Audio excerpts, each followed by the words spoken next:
PA Books is a production of PCN, a nonprofit television network. Listeners like you make our programming possible. To learn more about PCN's mission and to support PCN with a donation, visit PCNTV.com. This link and others can be found in our show notes. We appreciate your support. Welcome to the PA Books Podcast. I'm Phil Beckman. PA Books features interviews with authors of books about Pennsylvania history, culture, and people. In this episode, we talk with Ed Gruver about his book, The Game That Saved the NHL, The Broad Street Bullies, The Soviet Red Machine, and Super Series 76.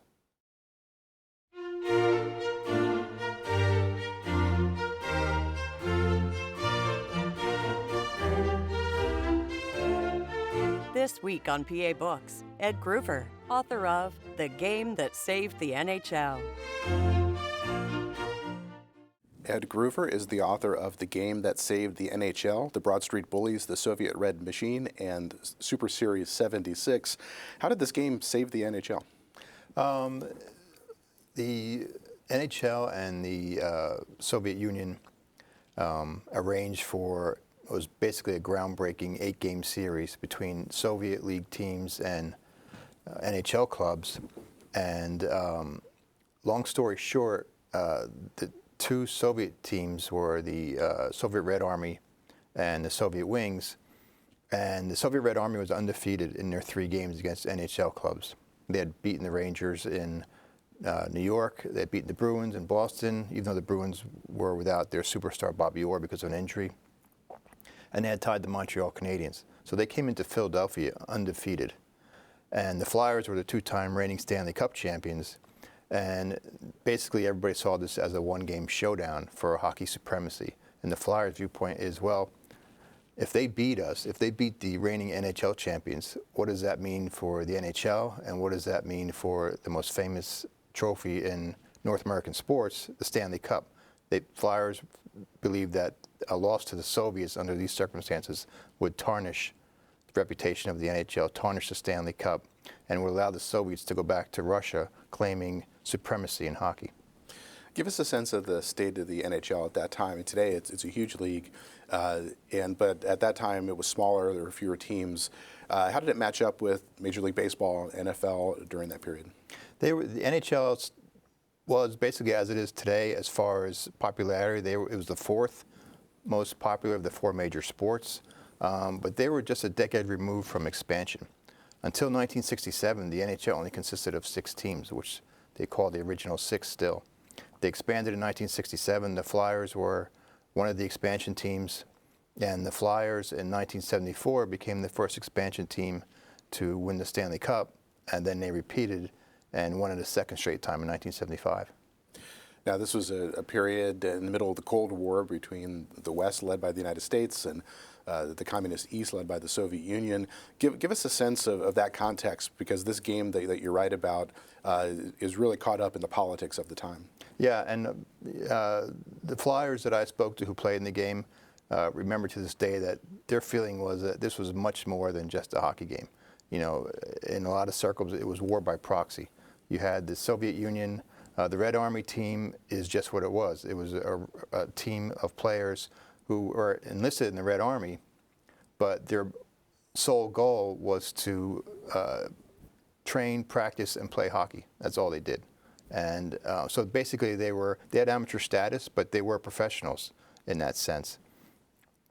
You know, they, by extension, whether they were members of the Soviet Communist Party or not, they represented the Soviet Union, just like North American players represented U.S. and Canadian governments.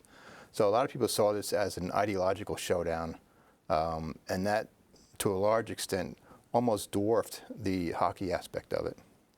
Now, the Soviet Union was at that time a hockey powerhouse. How did it become a hockey powerhouse? Basically, at the end of World War II, they had played a game that was called bandy. It was kind of like field hockey on skates. You had 12 players to a side, and they played like an enlarged soccer field. At the end of World War II, the Soviet Union started looking outward for ways to extend their influence on the arts. and entertainment and sports. Joseph Stalin commissioned Anatoly Tarasov, who became the father of modern hockey, to look into the Canadian game.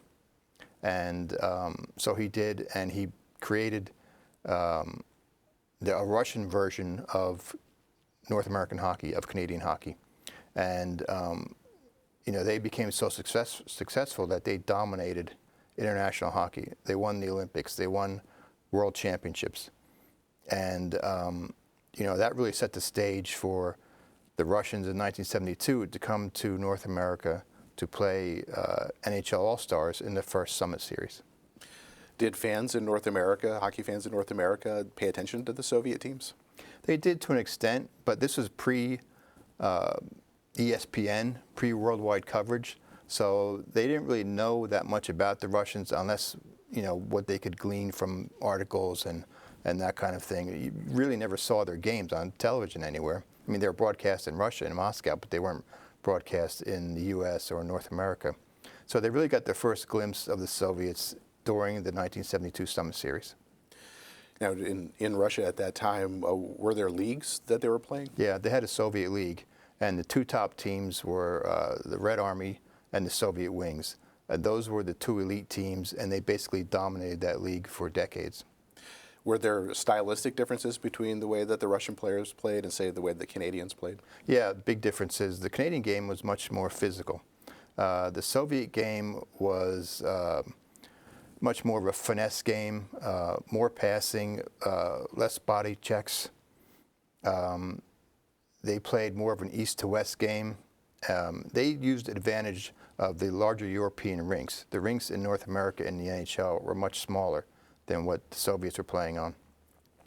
So the NHL game was much more compressed. So you're going to have more physical contact than you would have in Russia. So that's why when the Soviets played the NHL All-Stars in '72, you had this collision of two vastly different styles of play. Now, you mentioned the 1972 Summit Series. How did that come about? How was it structured?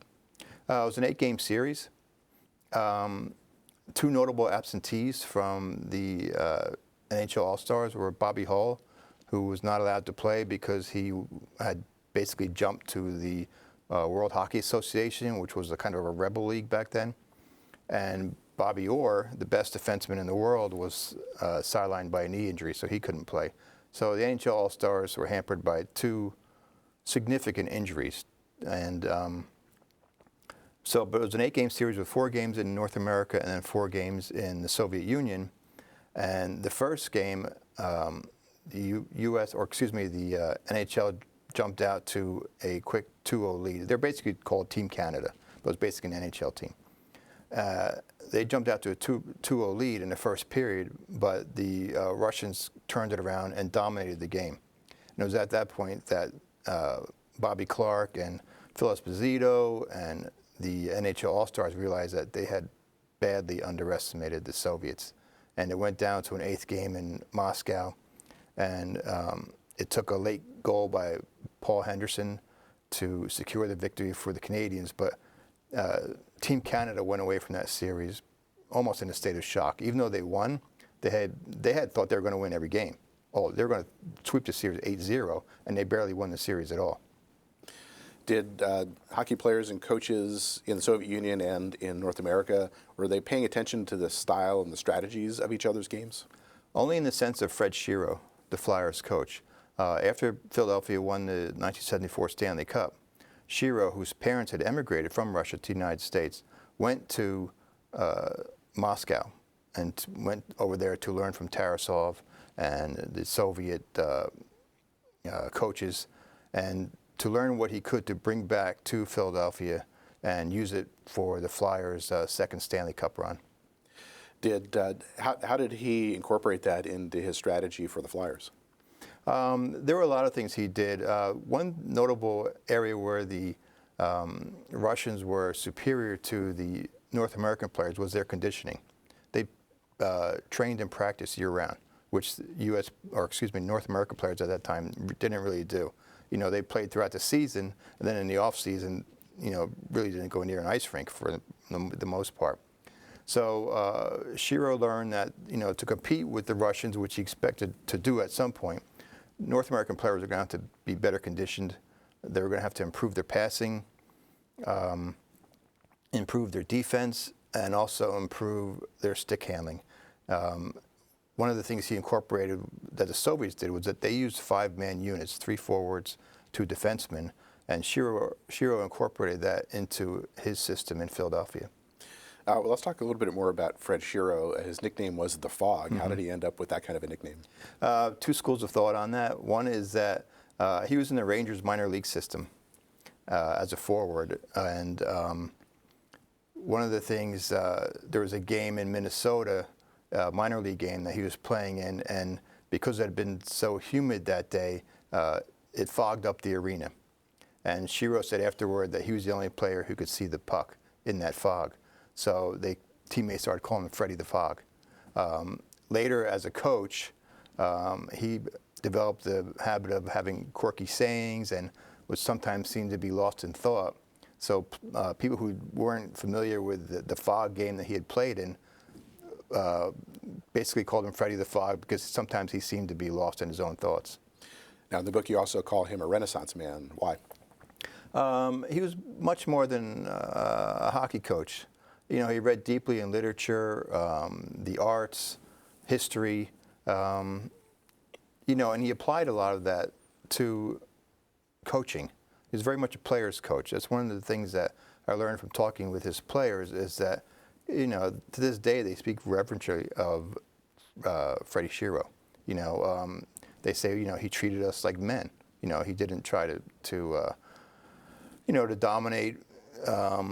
He gave them fun practices to do. There was always something new. There was no drudgery to their practice. He would always come up with something different for them to work on. And he kept things kind of light and interesting for them. Now, he of course would have success with the Flyers, but what was his coaching career like before that? He was in the minor leagues for a while. How successful was he there? Very successful, and it was in the Rangers minor league system, and he didn't really get a chance to move up because one of his old teammates, Emile Francis, who was nicknamed the Cat, was firmly entrenched as a Rangers coach and was having some success with them. He had taken them to the Stanley Cup Finals against the Bruins. So there wasn't a lot of room for Fred Shiro to move up with the Rangers. But Flyers brass, consisting of the owner, Ed Snyder, and the general manager, Keith Allen, recognized Shiro's record as a minor league coach. Kind of wondered why he wasn't given a chance to be a head coach, and hired him to replace Vic Stasiuk as the Flyers coach in 1973. And at that time, Shiro became just the 3rd coach in Flyers history. How did he do during that first year? He did well. They were in the Western Division, which was comprised solely of expansion teams. So he wasn't really competing for a playoff spot with the original 6, like the Canadiens and the Rangers and the Bruins. So they made the playoffs, barely missed advancing, and then within 2 years, he had them in the Stanley Cup Finals. Now, his teams were famously known as the Broad Street Bullies. Why? Where did that name come from? It came from Philadelphia Bulletin sports writer Jack Chevalier, who was covering the Flyers in a game in Atlanta against the Flames. And the Flyers pretty much delivered a kind of a bloody beatdown of the Flames. And Chevalier in his story wrote that the Flyers bullied Atlanta. I think the term he used was the bullies of Broad Street. And Pete Caffone, who was a headline writer back in the office in Philadelphia, in the Bulletin office, changed that to Broad Street Bullies for the headline. Were they fighting more than other teams were? They were. They were really the first team to use fighting as a tactic. I mean, the NHL is always a rough and tumble league. There was a reason why the Boston Bruins of the late 60s and early 70s were called the Big Bad Bruins. They had fighters on their teams. Other teams around the league referred to the Bruins as animals.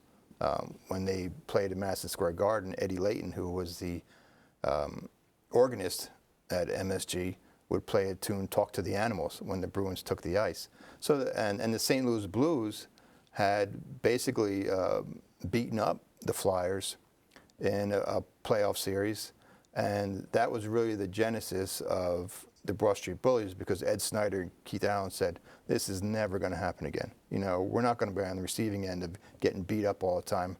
We're going to start, drafting and trading for guys who can stand up for our players, and that's when they started bringing in, Dave Schultz and Moose DuPont and Don Selesky and Bob Kelly, and these guys were the enforcers for the Flyers. So was that physical rough play part of Shero's strategy? It was, because Shero was a former boxer, so he wasn't afraid of fights and fisticuffs. And again, he recognized how the game was played in the NHL. The Flyers certainly weren't the first team to fight, but they were the first team to incorporate it as part of their image, part of their tactics. And Shero said, there are a lot of ways to play this game. Our way works, and if we can intimidate the opposing team, that's what we're going to do. What was the Philadelphia flu? That was a mysterious malady that opposing players would suddenly come down with when they arrived at the Spectrum. Opposing players would say that arriving at the Spectrum on game day to face the Flyers was like arriving at the gates of hell, because they knew what was waiting for them. They knew that they're going to have to contend with Dave Schultz and Moose DuPont and, a very physical Flyers team playing in an arena, the Philadelphia Spectrum, that was almost always sold out. So you had 17,000 rabid fans cheering on the Flyers. And it was probably the toughest arena at that time to have to go to and play in. So talk more about that. It was an expansion team, so it was a relatively new team in Philadelphia. Did sports fans in Philadelphia flock to it pretty well? Not originally, but by the early 70s, they had really embraced the Flyers as one of their own. Philadelphia had never had a major NHL team before, obviously. And they had to be educated, the fans, on what NHL hockey was all about. And when the Flyers developed an identity, that's when really the love affair between the Flyers and their fans began, and it exists to this day. How did the rest of the NHL respond to their rough play? They hated them. They thought they were, cast-offs from Devil's Island or someplace like that. They recognized that the game was physical and tough, but they thought the Flyers took it to an extreme level. Dave Schultz annually broke records for penalty minutes. The Flyers as a team annually broke records for penalty minutes. But the thing that lost in all this was that the Flyers were extremely skilled. 4 members of that team, including Freddie Shero, are in the Hall of Fame. Bobby Clark was one of the best centers in the game at that time. Bill Barber was one of the best wingers in the game at that time. Bernie Parent was probably the best goalie in the NHL at that time. And they had a lot of other complementary skilled players. So it's kind of unfortunate that their reputation overshadowed how skilled they were, but they were a skilled, disciplined team. And it's like they say, we couldn't have won back-to-back cups just by beating up people. That just doesn't happen. We were a skilled, talented team, and unfortunately, because of their reputation, they never really quite got the credit that they deserved. Now, we talked earlier about the differences between the Canadian and the Soviet style. When the Soviets came and played Team Canada in 1972, were they surprised by the physicality of it? They were to a degree, and especially when Bobby Clark slashed Valery Harlamov, who was the Soviet Union's best player. He was one of the top wingers in the world at that time. And he was doing a lot of damage to Team Canada. And John Ferguson, who was a former Montreal Canadiens enforcer and was an assistant coach on Team Canada, said, look, somebody's got to do something about this guy, about Harlamov, because he's killing us. And Bobby Clark took it to mean, well, if no one else is going to do anything, I'm going to do something. So he laid a 2-handed slash on Harlamov's ankle, fractured it, put him out of the series, or put him out of that game, and he did come back for the series, but he was, something far less than 100%. And, to this day, if you mention Bobby Clark in the Soviet Union, they're like, oh, yeah, he's the guy who slashed Valery Harlamov. One of the people I spoke to for this book was Arthur Chidlovsky, who was a young man growing up in the Soviet Union at that time, saw how Harlamov and those great players playing. And, he says that, Bobby Clark, they respect him for his skill, but they still think that was a penalty that needn't have occurred. Did that experience change how the Soviets played? Not really, because they continued to play a finesse game.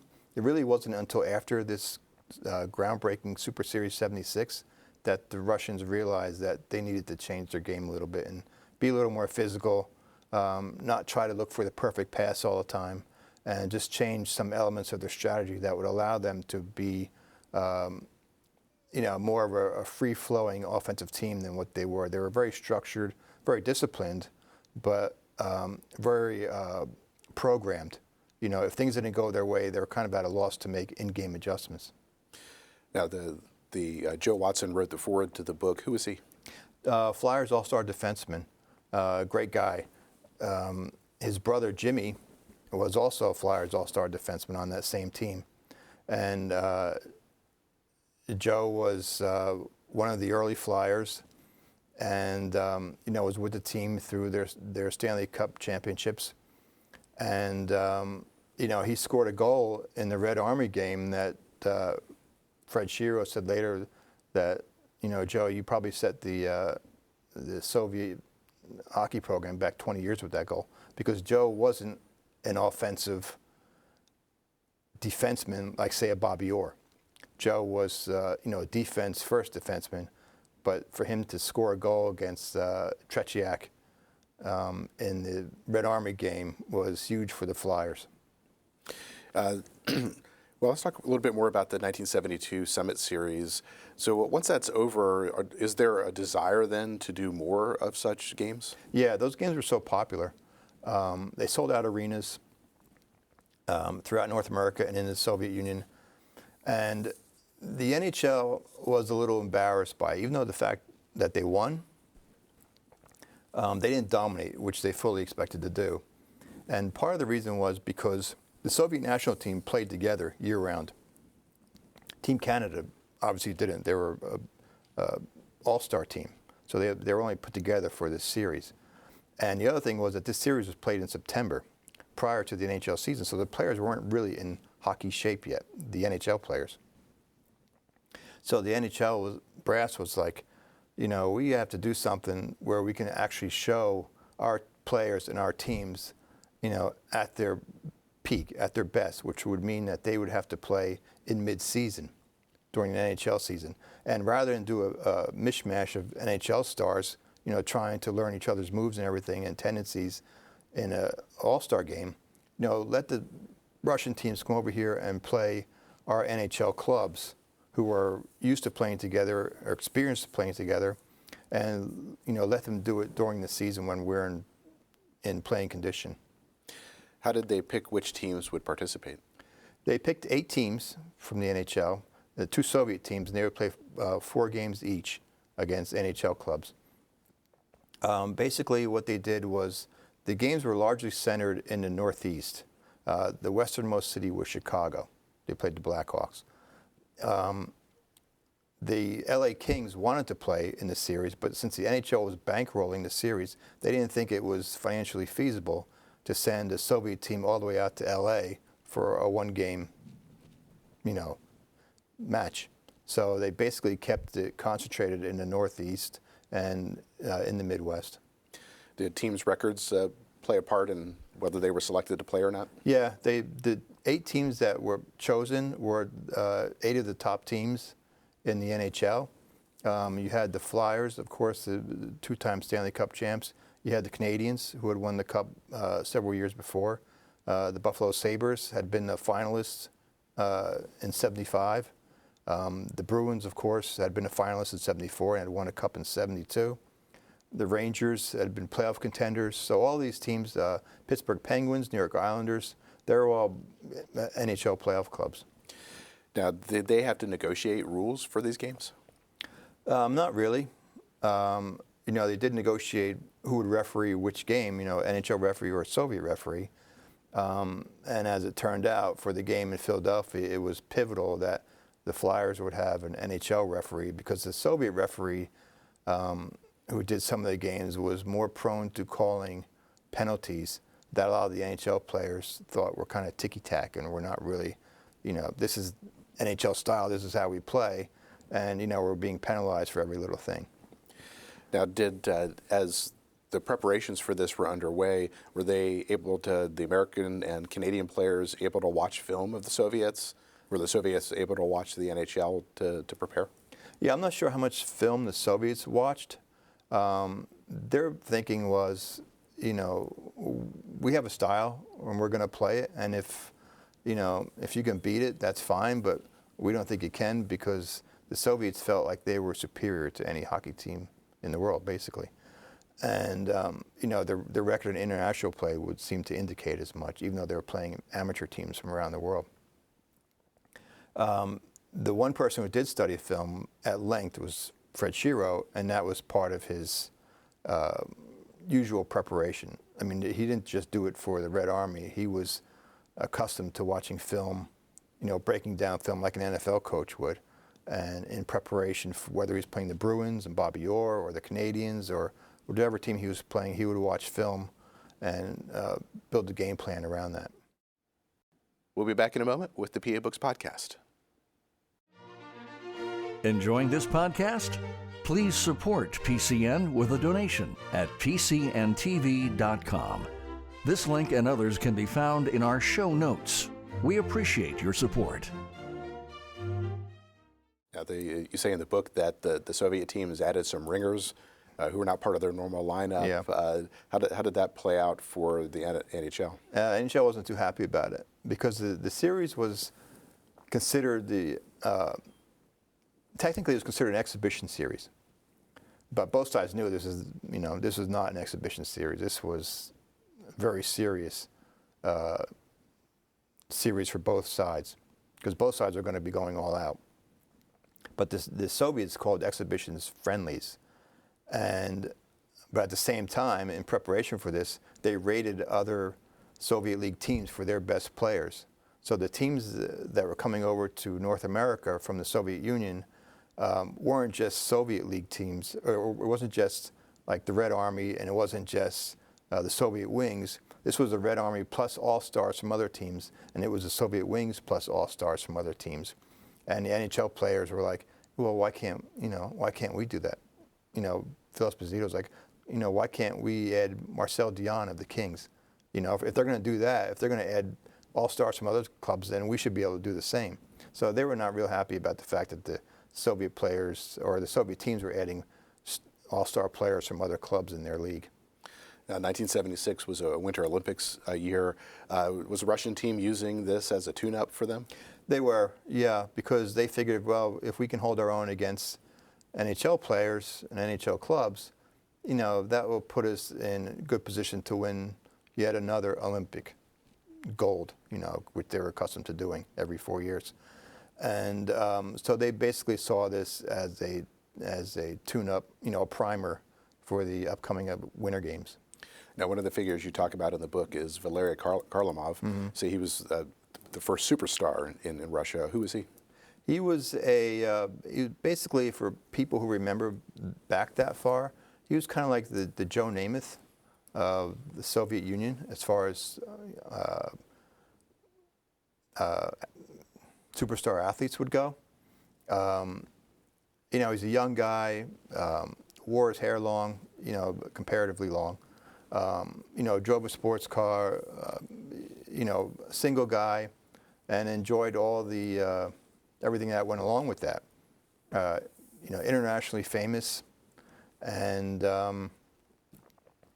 he was extremely talented. He's probably the best winger in the world, and if he wasn't the best, he was one of the top 2 or 3. And back in '72, he had scared Team Canada so much that they had to take him out of the series because they couldn't match up with him. He was too fast, and his shots were too accurate. The Team Canada really couldn't deal with it. So Yeah, Valery Harlamov was one of the top players in the world at that time, and to this day is revered by Russian hockey players. You know, they wear his number. You know, some of them wear the 17 that he wore. Some of them wear it in reverse as a 71. The Russian players who are in the NHL today, they still revere Valery Harlamov. Now, the first game in this series for the Red Army was against the New York Rangers. What happened? How did that game play out? The Rangers took a quick lead, and it was at Madison Square Garden. And it was historic because it was the first time a Soviet League team was playing an NHL club. And the Rangers by this time had Phil Esposito, who had been traded from the Boston Bruins. He was now captain of the New York Rangers. They got off to a quick start, but then the Soviets, found their rhythm and basically embarrassed the Rangers. It was 7-3 final in the Garden. And Esposito afterwards said, hey, I tried to tell my teammates how good these guys were, because he had played against them in '72. And he's there, but until you're on the ice with them, you just can't really understand, just how talented these Soviet players are. Was it their strategy that was so significant? Yeah, it was their strategy, it was their conditioning, it was their skill. I mean, they had some of the top players in the world, skill-wise. And, the NHL players, the Rangers in this case, really found it difficult to cope with that. So when this was a big event as the Soviet teams were traveling around the United States. So when they came into a town, were there banquets? Were there ceremonies? Yeah, there were. The most famous banquet was one in Montreal. They had a New Year's Eve game in December of '75. And, the Russians were treated very well by the Canadian fans who respected them they remembered them from '72 when the games were played in Canada. And they had a lot of respect for the Soviets and the Soviet players. Completely different story when they headed into Philadelphia for the climactic game of the 8-game series. Philadelphia did not really welcome the Red Army team at all. This game had been building up, and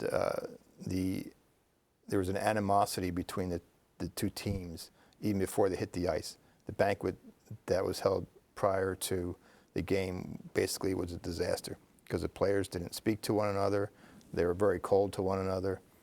And Ed Snyder, the Flyers owner, was supposed to get up and deliver a kind of a welcome message to the Red Army players. And Gene Hart, who was one of the Flyers announcers, spoke Russian, and he talked to Ed before the game and said, here are some words in Russian that you can say to the Soviets to kind of welcome them to Philadelphia. And Snyder stood up and he said later that, he just gave a very brief introduction, and then later said, Gene, I wanted to say those things that you told me to say, those nice complimentary things. He said, but when I looked at those cold Russian faces, I just couldn't do it. Now, the first Soviet Wings game was against the Pittsburgh Penguins. How did that play out? Played out well for the Soviet Wings. Again, they were only slightly less talented than the Red Army Club, so they were a very good team in their own right. They won the game, but one of the things that the Penguins learned was that Soviet players didn't like getting hit.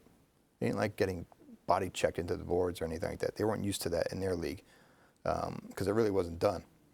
And so they kind of, from the second period on, they kind of fashioned a blueprint that Fred Shearer would follow later, which was to be physical with the Soviet players. Play hard, play clean, but, basically kind of play NHL-style hockey, which the Soviet players weren't accustomed to and actually didn't like to play. How did the media cover these games? Was it broadcast on television? Some of the games were. In fact, you can go on YouTube and see some of the original broadcasts. I used some of that in my research. I watched those games. It was covered by newspapers. It was covered by major magazines like Sports Illustrated. And the arenas were, if not sold out, they were very near capacity. So everybody, the fans in the cities that were welcoming the Red Army teams were very interested in these games because it was something different. It was something new. They never saw these players anywhere else. And to see, Valery Harlamov, or to see, these Tretiak or these other Soviet superstars playing against your hometown team was really something unique. Now, the second Red Army game was against Montreal, which you mentioned before. How did that team match up against the Red Army? They matched up very well. And despite the fact that it was a 3-3 tie, the Canadians really outplayed the Soviets. Only the fact that Tretiak played so well in goal kept the game close and allowed the Soviets to forge a 3-3 tie. But, the consensus was that the Canadians outplayed the Soviet team by a pretty wide margin. They just didn't get the victory. So it's then they continue traveling on, and the Red Army plays against Boston. How did Boston do against them? About the same as the Rangers. It was, again, now the Bruins were hampered because they didn't have Bobby Orr. He was out with a knee injury, and he had been looking forward to playing this game for years, playing against the Red Army, because he never had played against the Russians. And, unfortunately for Bobby, he wasn't able to play, so that severely hampered Boston. But, it was a 5-2 final. The Soviets were pretty comfortable in their margin of victory.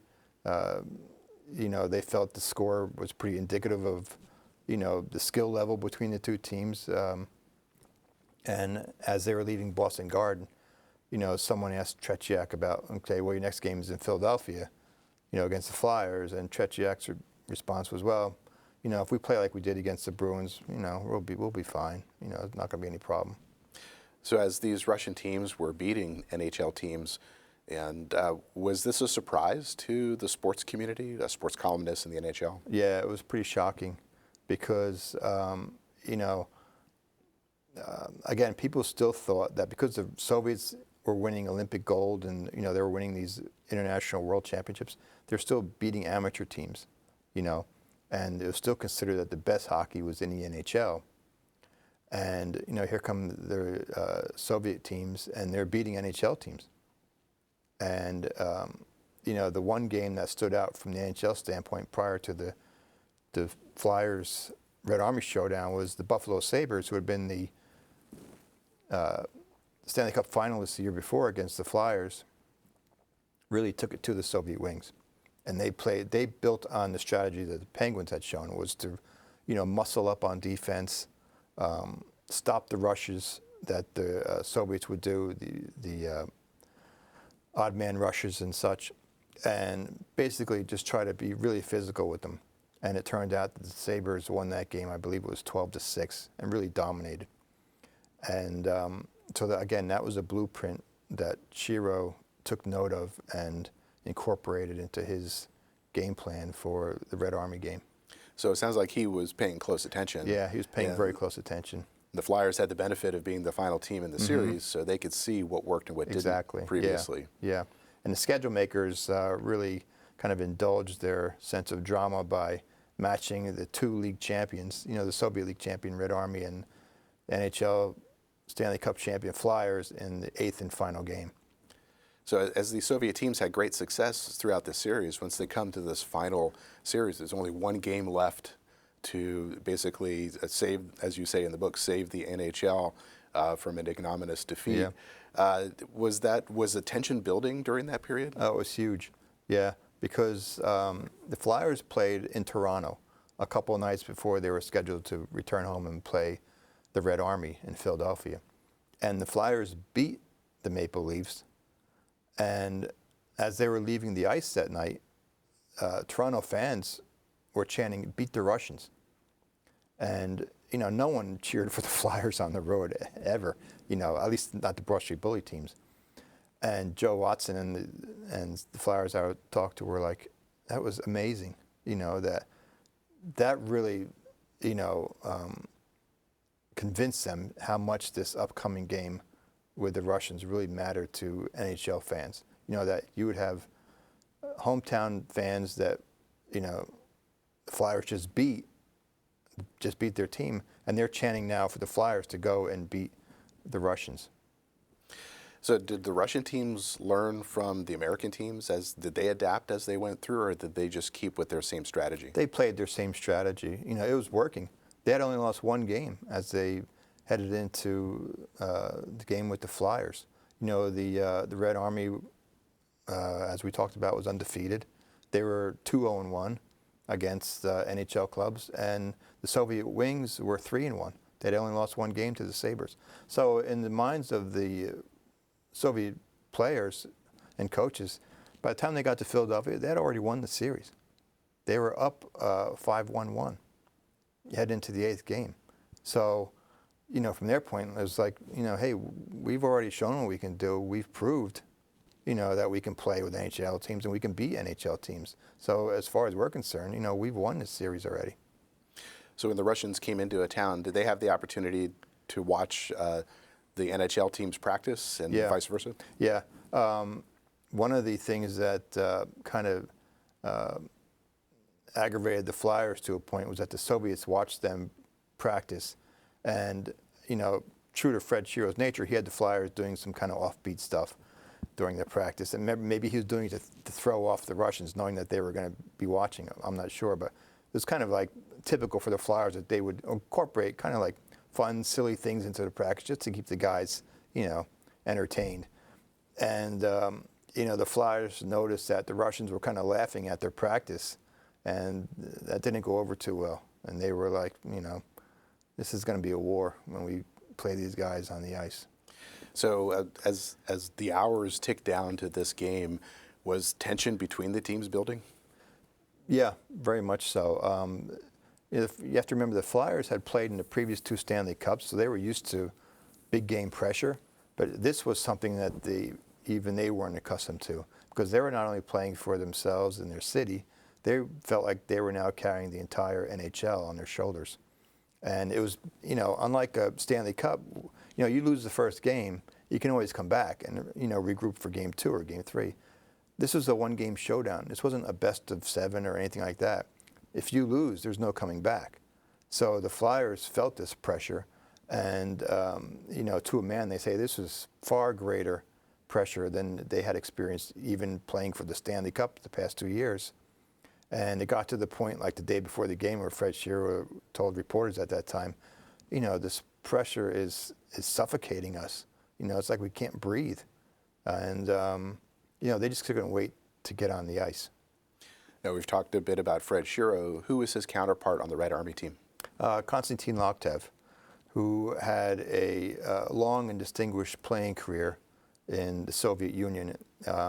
He was a goal scorer, a forward, and was part of one of the great lines in Soviet hockey history.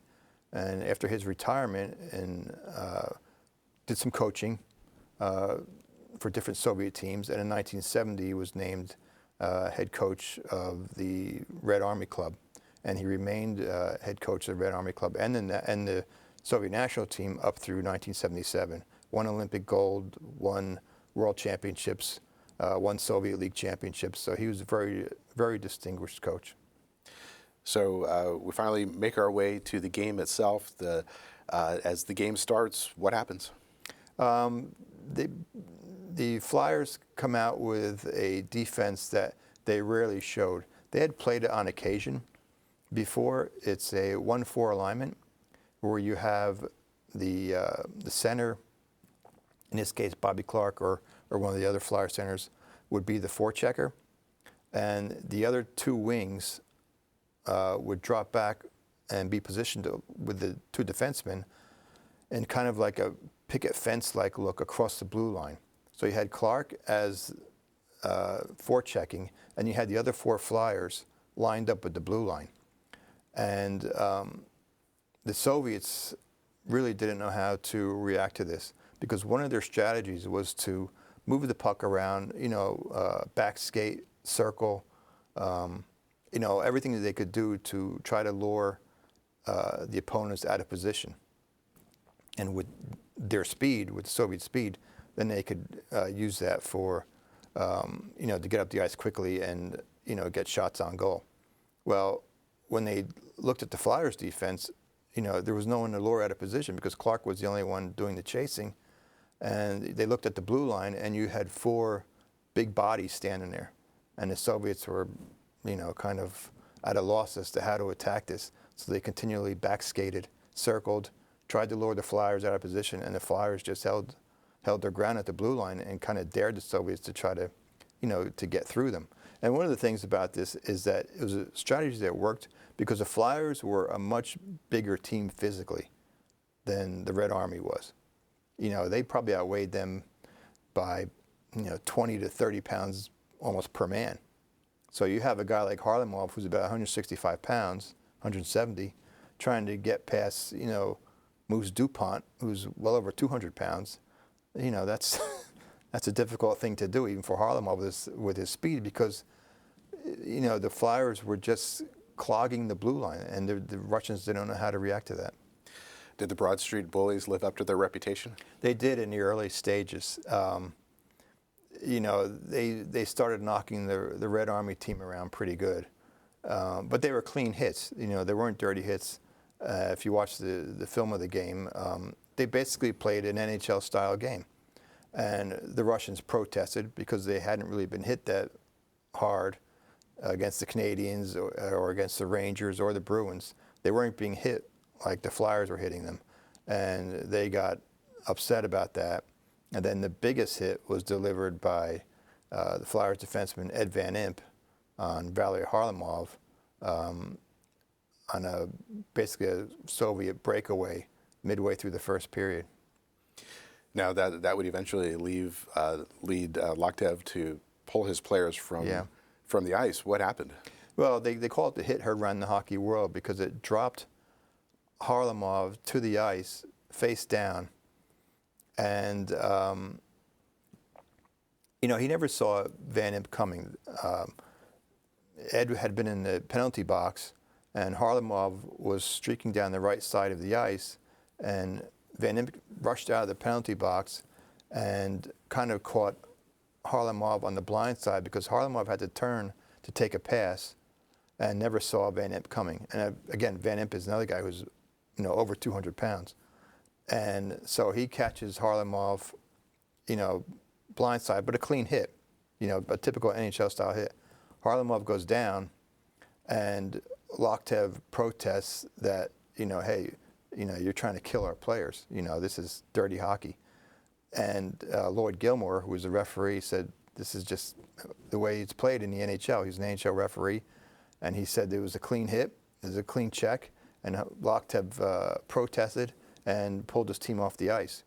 And, the Flyers were like, it was a hard check, but it wasn't anything we don't see in every other game that we play.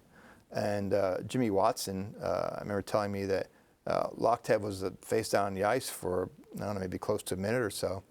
And Jimmy Watson skated over to him and said, get up. You weren't hit that hard. And Boris Mikhailov, who was the Soviet captain, skated over to Watson and said, hey, basically mind your own business. My teammate's hurt.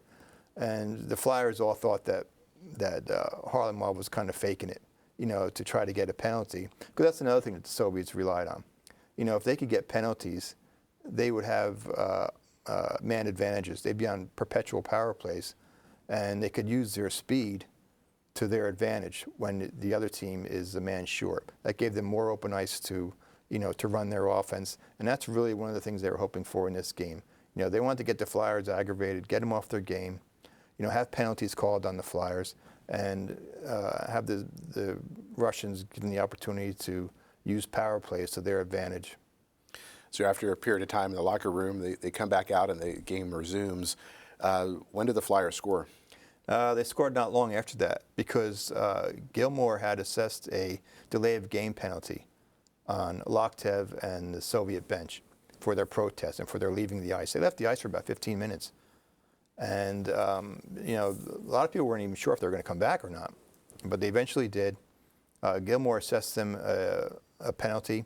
The Flyers were on the power play, and then Reggie Leach, Flyers winger, who had one of the best shots in the league at that time, beat Tretiak for the first goal of the game.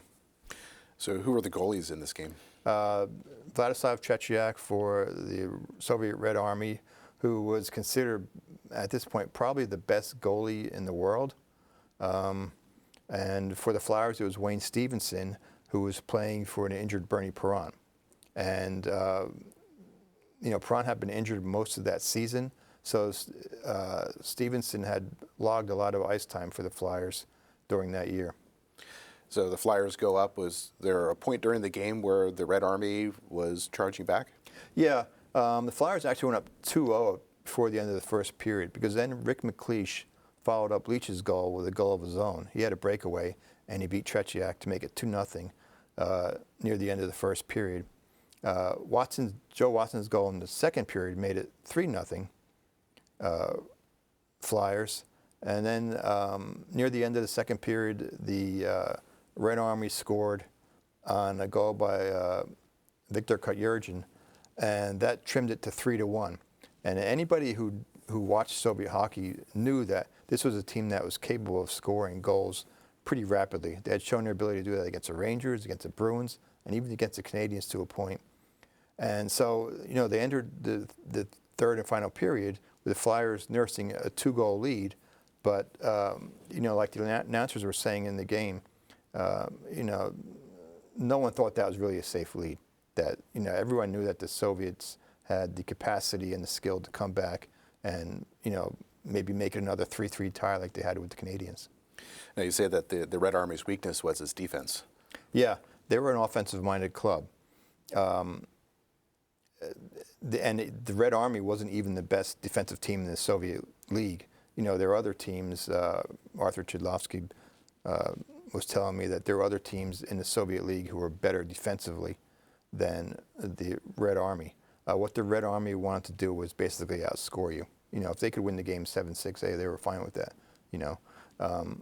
But their defense, or the strength of their defense, was Tretiak, because he made up for a lot of mistakes that were made, or a lot of deficiencies that the Red Army might have defensively, because he was so good in goal that he was able to keep games close that maybe shouldn't have been close.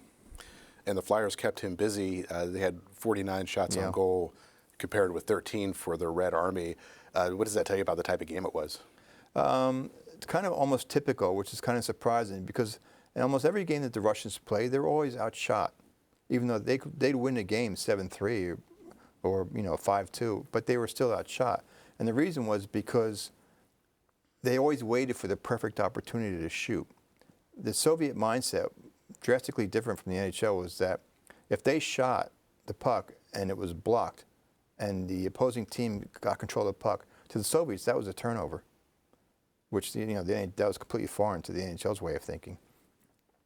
So the Russians were typically outshot, but in this game it was even more dramatic because the 49 shots on goal were a record against a Soviet team to that point. No one had ever done more than 49 against a Soviet team. And the Flyers to this day think that if it hadn't been for Tretiak in goal, that they might have won that game, 7-8-1. Now they would win it 4-1. At what point do they get that fourth goal? Yeah, third period, about 4 or 5 minutes into the third, Larry Goodenough takes a feed from Bobby Clark in front of the net, beats Tretiak. And that's really where the Flyers believe that, they've got a lock on this one, because they couldn't believe that the Russians at that point were going to be able to score 3 goals on them. Not the way the Flyer defense is playing. The Flyer defense in that game really played one of the most disciplined hockey games that you would want to see. I mean, they were rarely out of position. They followed Fred Chiro's game plan perfectly. And, for all the talk about the Flyers being the Broad Street Bullies and everything, people should watch that game against the Soviets, because the Flyers really played a skilled, disciplined game.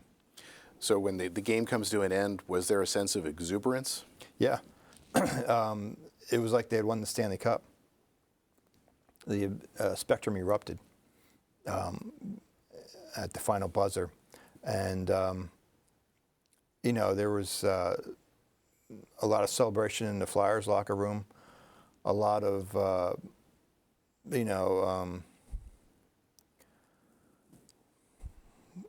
lot of people being upset in the Soviet locker room, let's put it that way. Some of the Russian players didn't really want to give full credit to the Flyers for their victory because they thought it was more of a fact that the Flyers used their physicality to win rather than use their skill. Tretiak believes that to this day, that, that the Flyers played, a rough, tough game that day, and if they had played any other style, that the Red Army, might have won. But, the Soviet coaches, Loktev, said afterward that the Flyers are a skilled team and, gave them credit for their victory. But some of the other Soviet coaches were like, well, if this was a 7-game series, we still think we'd win it. Did any of these players in later years become friends or develop any kind of relationships? I'm not sure how much, of a relationship they had. I know they came across each other's paths that time. I remember Larry Goodenough saying that he had a meeting with Tretiak once, and Tretiak was talking about how he had been the best goalie in the world, and Larry Goodenough said, well, no, you couldn't have been the best goalie in the world, and Tretiak was kind of surprised. He said, well, why not? And Goodenough says, well, I scored on you. How could you be the best goalie in the world? Well, we've been speaking with Ed Gruver. He is the author of The Game That Saved the NHL, The Broad Street Bullies, The Soviet Red Machine, and Super Series 76. Thanks for joining me. Thank you for having me. Listeners like you make PCN programming possible. Full episodes of PA Books, as well as other PCN programs, are available to stream with the PCN Select app. To learn more about PCN's mission and to support PCN with a donation, visit pcntv.com. This link and others can be found in our show notes. We appreciate your support.